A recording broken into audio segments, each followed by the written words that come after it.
जय हिंद। स्वागत आप सभी का लाइव टाइम्स डिजिटल पर। तो अमेरिका की बादशाहत खत्म, यह बात पिछले करीब 10 दिनों से मैं आपको कह रहा हूं कि अमेरिका अब अपने लिए गड्ढे खोद रहा है। और अमेरिका नहीं बल्कि डोनाल्ड ट्रंप, यह सन की प्रेसिडेंट, खुद के लिए और अमेरिका के लिए एक के बाद दूसरे, दूसरे के बाद तीसरा, तीसरे के बाद चौथा लगातार गड्ढा खोदते गए। और अब आलम यह है कि अमेरिका की बादशाहत को सीधी चुनौती मिल गई है, साफ दो टूक। और ये झंडा उठाया है फ्रांस के राष्ट्रपति मैक्रोन ने। और इसके बाद मैक्रो वर्सेस ट्रंप अब आर पार की लड़ाई बनती दिख रही है। मैं यह नहीं कह रहा कि यह जंग में तब्दील हो जाएगी, लेकिन उससे भी बड़ी बात हो जाएगी। जो अमेरिका आज तक पूरे यूरोप को और ब्रिटेन को सुरक्षा के नाम पर, सुरक्षा कवच देने के नाम पर, नाटो देने के नाम पर अपना पिछलग्गू बना के रख रहा था, और जिसकी बदौलत पूरी दुनिया पर अपना दबदबा बनाकर रख रहा था, अब उस अमेरिका को इस सन की प्रेसिडेंट की वजह से उसी यूरोप से सीधी चुनौती मिल गई है। उसी यूरोप के इस शख्स ने, यानी इमैनुअल मैक्रोन ने, फ्रांस के राष्ट्रपति ने साफ कह दिया है कि किसी सुपर पावर की बादशाहत, सुप्रीमेसी पूरी दुनिया पर लागू नहीं होगी। यह बहुत बड़ी बात है, यकीन मानिए। यह वर्ल्ड ऑर्डर को पूरी तरह से पलट कर रख देने वाला वाकया है। दुनिया इस एक घटना से बदल गई। कैसे, मैं एक एक करके आपको बताता हूं, लेकिन उससे पहले गुजारिश, ये तमाम रिसर्च, और इसमें घंटों का मेरा रिसर्च होता है, ये सब जानकारियां, ये तमाम चीजें ढूंढ कर लाता हूं मैं आपके लिए। तो अगर आपने अब तक चैनल को सब्सक्राइब नहीं किया है तो जरूर कर ले, और वीडियो अगर पसंद आए तो इसको लाइक करके शेयर जरूर कर दें। इससे भारी मदद हमें मिलती है, हौसला बुलंद होता है, और ज्यादा रिसर्च के साथ मैं आपके लिए नए वीडियोस लेकर आता हूं, नई जानकारियों के साथ। अब समझिए कि मैं क्यों इतनी बड़ी बात कर रहा हूं कि पूरे वर्ल्ड ऑर्डर अब बदल गया। दशकों से जो व्यवस्था रही है सेकेंड वर्ल्ड वॉर के बाद से, खास तौर से ये व्यवस्था रही है कि अमेरिका और यूरोपीय देश मिलकर के नाटो संगठन, नॉर्थ अटलांटिक ट्रीटी ऑर्गेनाइजेशन, जो एक मिलिट्री गठबंधन रहा है, और पूरा दबदबा कायम रहा है पूरी दुनिया पर। हालांकि ये अगेंस्ट रशिया बनाया गया था, लेकिन इसका फायदा अगर सबसे ज्यादा किसी ने उठाया है तो अमेरिका ने उठाया है, और यूरोप ने भी उठाया है। यूरोप को सुरक्षा मिल गई और अमेरिका को बादशाहत मिल गई। और फिर इन सब ने मिलकर के थर्ड वर्ल्ड कंट्री, जिसको ये कहते हैं, ग्लोबल साउथ जिसको कहते हैं, यानी धरती के एक बीच की रेखा जो आप है, उसके उत्तरी गोलार्ध और दक्षिणी गोलार्ध, नॉर्दर्न हेमिस्फीयर और सदर्न हेमिस्फीयर जो है, सदर्न हेमिस्फीयर पर राज करते रहे हैं। लेकिन अब ट्रंप के संकीपन ने इसी गठजोड़ को छिन्न भिन्न कर दिया है, टुकड़े टुकड़े कर दिया है। और क्यों, कैसे हुआ ये, अब जरा से मैं आपको बता देता हूं आज के डेवलपमेंट, और फिर इसके मायने भी हम समझेंगे। इमैनुअल मैक्रोन ने चेतावनी दे दी है कि अब एक देश का प्रभुत्व नहीं चलेगा। ये जो साल भर से टैरिफ खेल रहे हैं ना ट्रंप साहब, और अब उसके बाद दादागिरी पर जो उतर आए हैं ना, कि हमने वेनेजुएला को कब्जा कर लिया, हम अब डेनमार्क को कब्जा कर लेंगे, ग्रीनलैंड पर झंडा फहरा देंगे, अब ये हमारा हो गया, हम कनाडा को अपने में मिला लेंगे। तो मैक्रों ने खड़े होकर के कह दिया है कि अब एक देश का प्रभुत्व नहीं चलेगा। और इतना ही नहीं कहा है, तीखे बयान दिए हैं, बोल्ड स्टेटमेंट दिया है मैक्रों ने।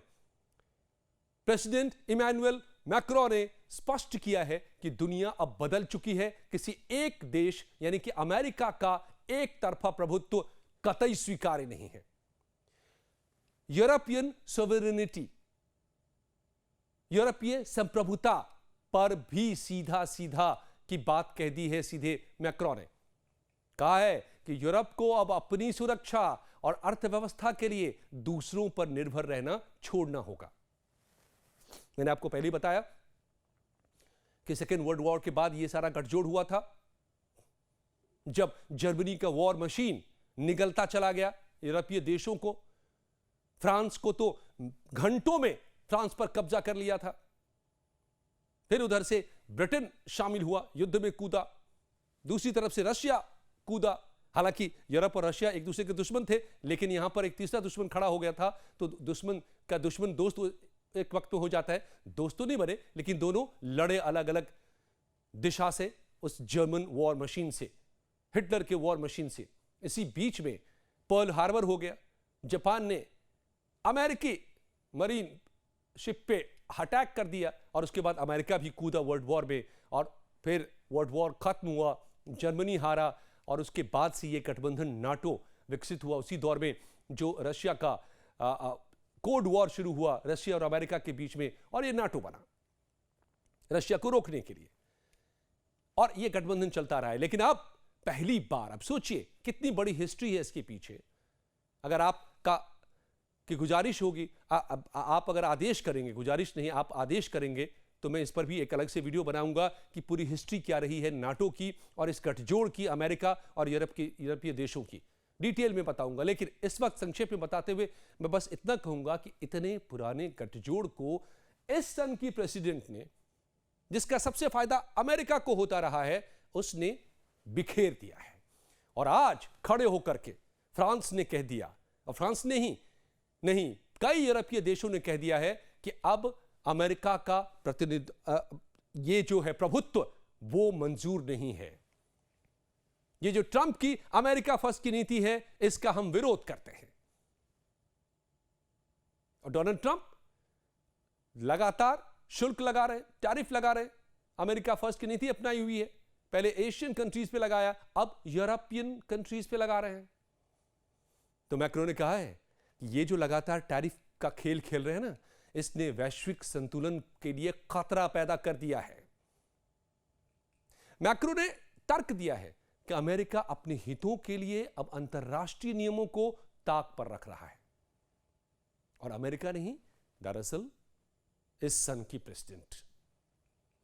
तो यूरोप के लिए अब क्या करना चाहिए, तो यह भी बता दिया है मैक्रों ने कि यूरोप को अपनी सेना और अपनी स्वायत्तता के ऊपर काम करना चाहिए।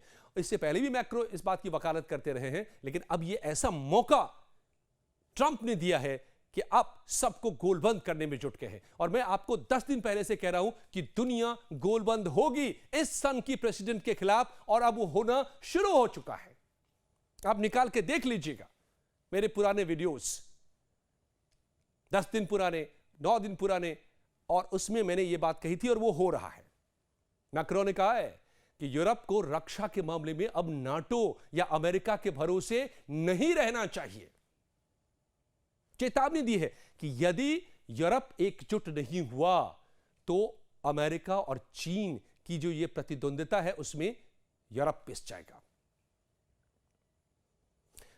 टैरिफ ट्रेड वॉर तो छिड़ी गई। ट्रंप यूरोपीय सामानों पर टैक्स लगाने की धमकी के जवाब में मैक्रों ने संकेत दिया है कि यूरोप की जवाबी कार्रवाई करने के लिए यूरोप भी तैयार है। आप टैरिफ लगाइए, हम भी लगाएंगे। यह भी कहा है कि व्यापार निष्पक्ष होना चाहिए, ना कि केवल एक देश की दादागिरी वाला होना चाहिए। मैक्रों ने कहा है, जरा सोचिए, अलाइड रहे हैं। मैंने कहा ना आपको कि पिछले सेकेंड वर्ल्ड वॉर के बाद से, यानी कि 6-7 दशकों से ये सब गुत्थम गुत्था रहे हैं। And they have been ruling the world, exploiting the world.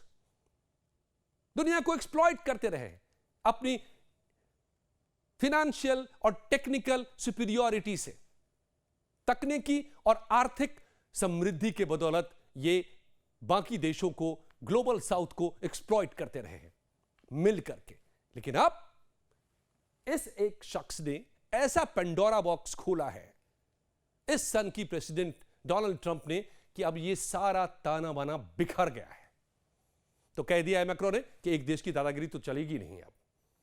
और वर्ल्ड ऑर्डर को जो बदलने की बात मैंने कही, ये भी कहा है मैक्रो ने, कहा है कि अब ये मोनोपोलर वर्ल्ड नहीं चलेगा, यानी एक ध्रुवीय देश नहीं चलेगा।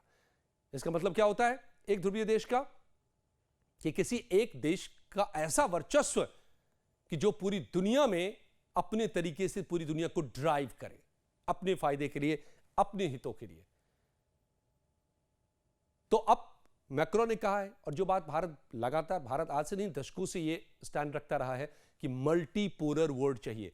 आप पीएम मोदी को कई मंच से कहते हुए सुने होंगे इन दिनों कि मल्टीपोलर वर्ल्ड होना चाहिए। तो मैक्रो ने कहा है कि दुनिया अब मल्टीपोलर हो चुकी, घोषणा करती, अमेरिका की दादागिरी खत्म। आज के डेवलपमेंट्स में आपको बता रहा हूं कि दुनिया गोलबंद हो गई, और सबसे जो करीबी थे अमेरिका के, वही अमेरिका के खिलाफ अब गोलबंद हो गए। उन्होंने ही झंडा उठा लिया है और कह दिया कि अब मल्टीपोलर वर्ल्ड है। और इतना ही नहीं, मैक्रो ने यह भी कहा है कि भारत, चीन और यूरोप जैसे शक्तिशाली गुट अब वैश्विक निर्णयों में बराबर की हिस्सेदारी चाहते हैं, जिसे अमेरिका को स्वीकार करना होगा।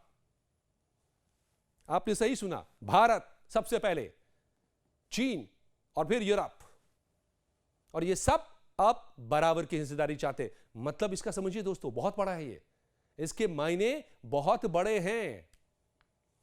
इससे अमेरिका की दादागिरी को तो चुनौती मिल ही गई। भारत जो इतने सालों से कह रहा था, चूंकि इनका गठबंधन था, गठजोड़ रहा है, मैंने आपको बताया, तो ये भी, यूरोप भी कोई साथ चलने वाले नहीं थे हमारे।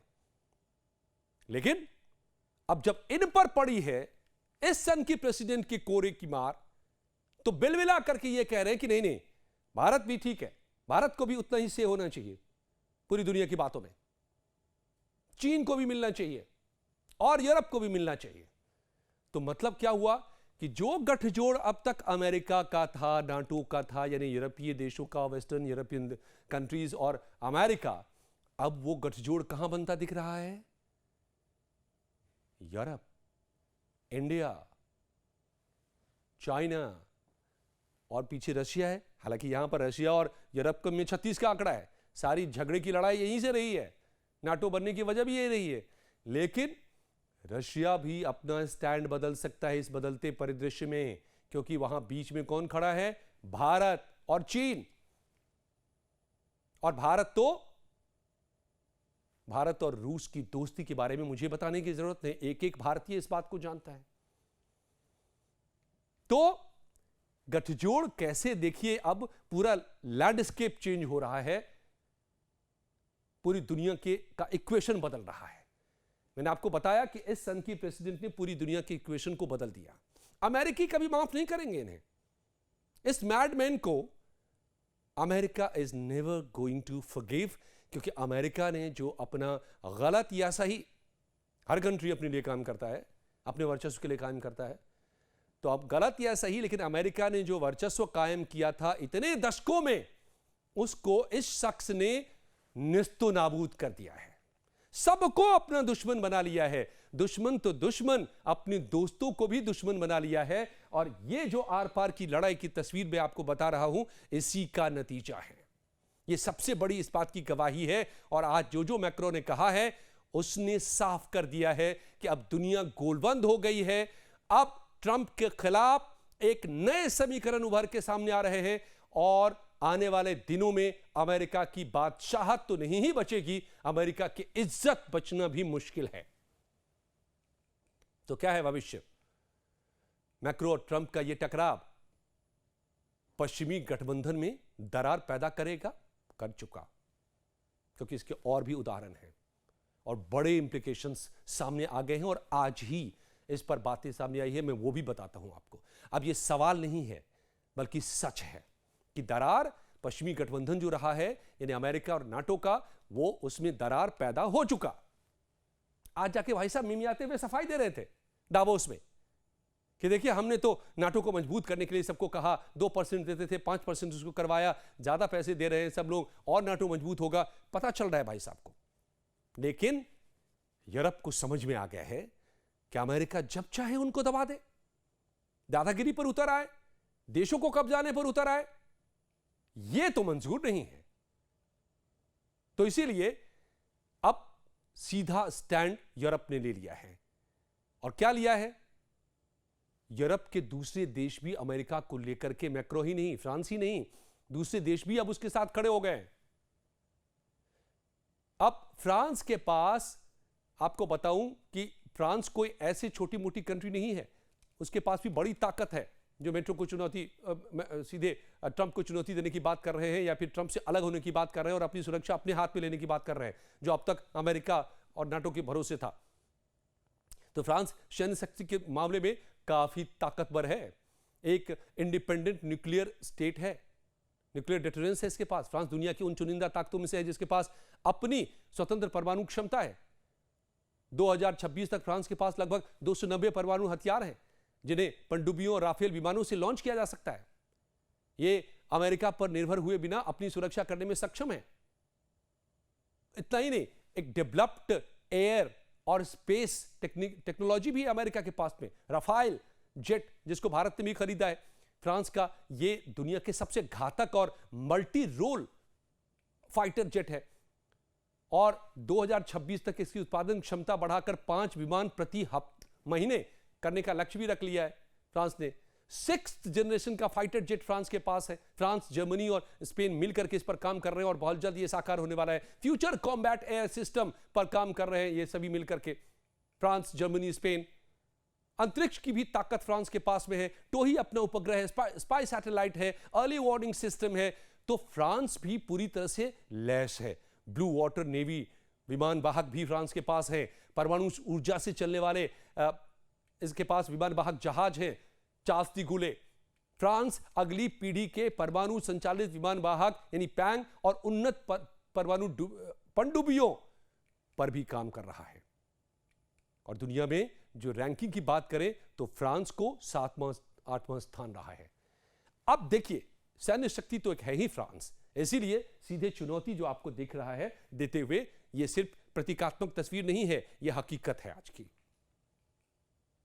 और इससे क्या हुआ है, पूरे यूरोप ने आज दावोस में साफ तौर पे घोषणा कर दी कि भारत के साथ, जो यूरोपियन यूनियन की जो वॉन डोर जो है अध्यक्ष, उन्होंने कह दिया कि भारत के साथ FTA यानी फ्री ट्रेड एग्रीमेंट हम करने जा रहे हैं। और ये mother of all trade agreement है। मदर ऑफ ऑल इसको कहा जा रहा है। दुनिया में इतना बड़ा trade agreement, free trade agreement अभी तक हुआ ही नहीं। पूरा यूरोप, ब्रिटेन को छोड़ दीजिए, ब्रिटेन ने एग्जिट कर लिया हुआ है, ब्रेग्जिट कर लिया हुआ है यूरोपियन यूनियन से, लेकिन बाकी जितने देश हैं यूरोप के, वो सब और भारत के बीच में बेरोक टोक व्यापार, कोई टैक्सेशन नहीं या मामूली टैक्सेशन, कोई रोक टोक नहीं।